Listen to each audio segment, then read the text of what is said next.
Why am I doing 30 days of mindfulness, meditation, and yoga?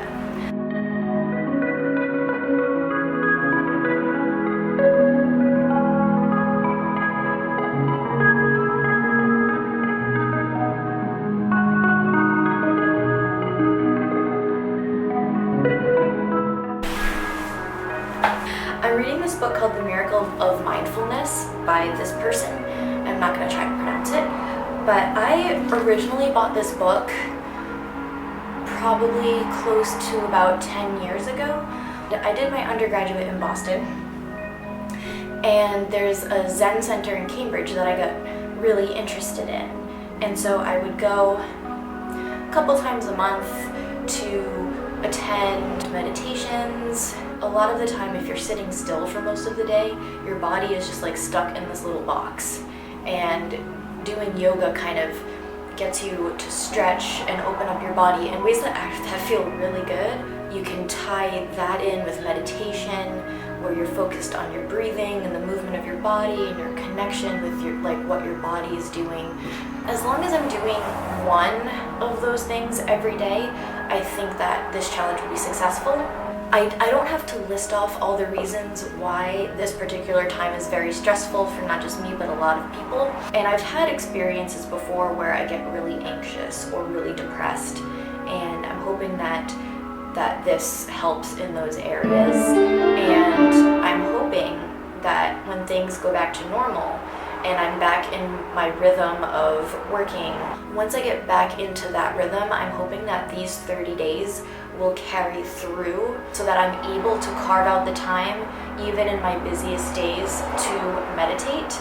Also, if you want to do this with me, some resources that I'm using is reading this book, The Miracle of Mindfulness, and I am using a fellow YouTuber, Adriene, Yoga with Adriene, who during the month of May, which it currently is now, she has daily meditation / yoga videos that she made a playlist for.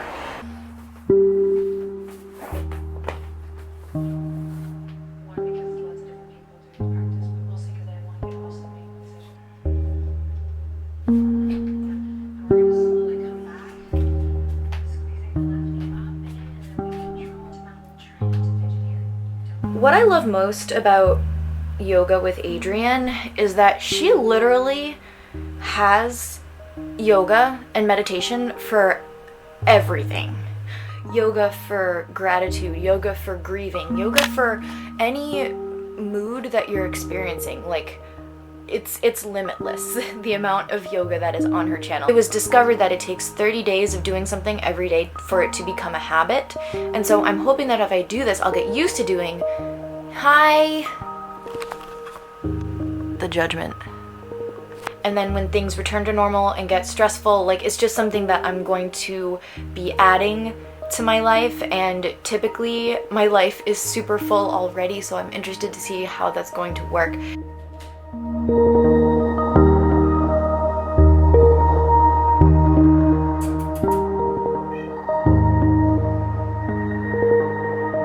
I feel not only centered but also energized, and that's a really good feeling to start your day with. But because it's 12 minutes, this is something that I could definitely incorporate into my everyday routine, which is key. Anyway, I just woke up and I'm gonna try to meditate in the morning today. It's my first time meditating this early, and it's kind of nice meditating in my room because I can just roll out of bed and roll out my mat and just get right to it.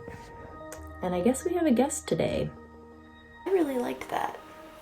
It starts off the morning nice and slow, but I feel awake and centered and calm.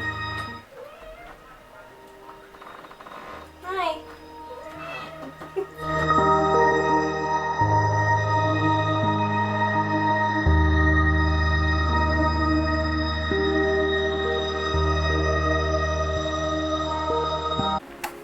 So I'm 1 week into meditation, yoga, and mindfulness, and I've noticed a couple of things. It's nice to do, even if it's just like 10 minutes of something slow, just to like get your body moving. It's hard for me to meditate in the morning, so I like to do that at night to just sort of calm down. Or in the middle of the day, if I'm like working on something, it's good to sort of meditate and just sort of reset and come back to the task that I'm doing with a sort of fresher mindset. I'm gonna actually read something from this book. So these are not my words. This is the book that I'm reading from. While washing the dishes, one should only be washing the dishes, which means that while washing the dishes, one should be completely aware of the fact that one is washing the dishes. At first glance, that might seem a little silly. Why put so much stress on a simple thing? But that's precisely the point. The fact that I'm standing there and washing these bowls is a wondrous reality. I'm being completely myself, following my breath, conscious of my presence and conscious of my thoughts and actions. We think only of the cup of tea that awaits us, thus hurrying to get the dishes out of the way as if they were a nuisance. Then we are not washing the dishes to wash the dishes. What's more, we are not alive during the time we are washing the dishes. In fact, we are completely incapable of realizing the miracle of life while standing at the sink. If we can't wash the dishes, the chances are we won't be able to drink our tea either. While drinking the cup of tea, we will only be thinking of other things, barely aware of the cup in our hands. Thus, we are sucked away into the future, and we are incapable of actually living 1 minute of life.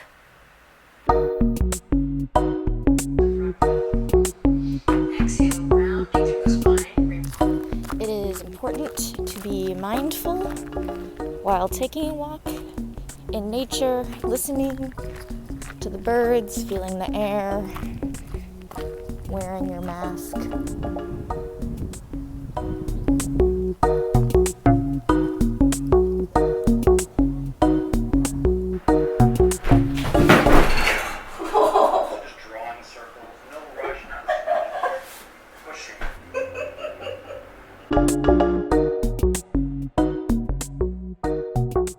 Even though I'm adding this activity to my life, there are shorter and longer practices so that it can fit into what I need once things are back to normal, if they ever come back to normal. I'm doing the meditation and mindfulness for my mental health and the yoga for my physical health, but I'm noticing that I'm a lot happier after I do yoga, so those things are kind of hand in hand.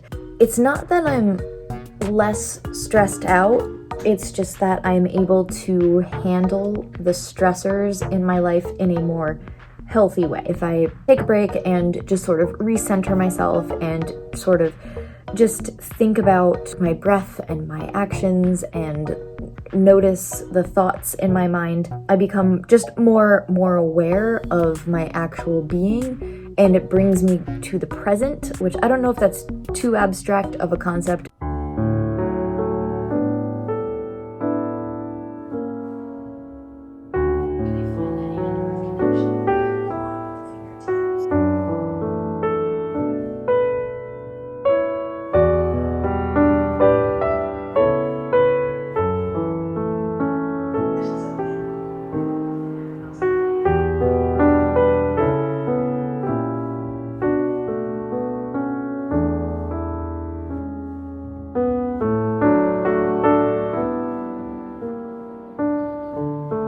So I'm about to start my last week of this 30 days of yoga challenge, and I wrote down a couple of notes. If you've never done yoga before, or meditation, or mindfulness, you know that most practices start with awareness of the breath. So the breath really connects the mind to the body, and so you're super dialed in. When you're working out, your mind is going like 100 miles per hour, like being like, oh, I hate this is so hard, blah, blah, blah, blah, blah. With yoga, it's much more, not that the workout itself isn't hard, because it is, but you're thinking about how all of your muscles in the body are working together and like which muscles are really engaged, and you can really focus on like the actual movement that your body is making. It's not high intensity cardio, it's very slow, but it's very hard to like hold all the different poses. For the first 2 weeks, my balance was shit.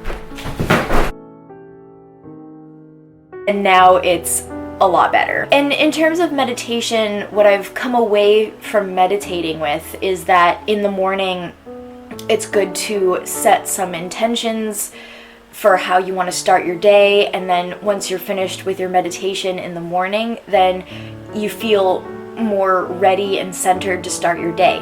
In the middle of the day, if you meditate in between tasks, like I said, it's like hitting a reset button where you come back with a more refreshed mind. And if you do your meditation at the end of the day, it's really good sort of preparation to just calm the body and get ready for bed.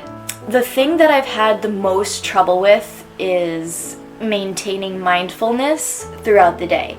If you think back to the clip where I read from this book, Washing the Dishes to Wash the Dishes, one of the things that I do when I wash the dishes is I put on a podcast or I put on a YouTube video. It's the same for when I'm eating a meal. Like, my brain is always going, thinking about things that I want to do in the future, and I'm not just sitting there tasting my food and chewing my food. I'm still enjoying my food, but I'm not like 100% there. Doing a task that's mundane and sort of keeping my mind entertained is something that brings me relaxation and joy, and it's hard to just focus on the mundane task at hand. I am able to notice when I'm not being mindful, and I'm able to sort of like take a couple breaths just to bring myself back to the present, but it doesn't last very long. Like, I did not expect to become an expert at meditation or mindfulness or yoga during the 30 days. I just wanted to incorporate it into my life to see if it would help with mental health, because at this point I will try anything not to be depressed and anxious, and it's working. So now at the crack of 2, I'm gonna do a meditation to greet the day, because I woke up a little bit later than I intended, so.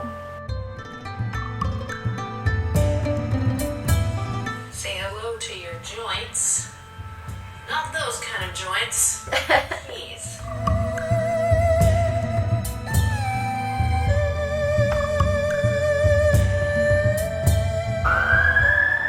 Tuck the chin, just feel a little more length in the back of your neck.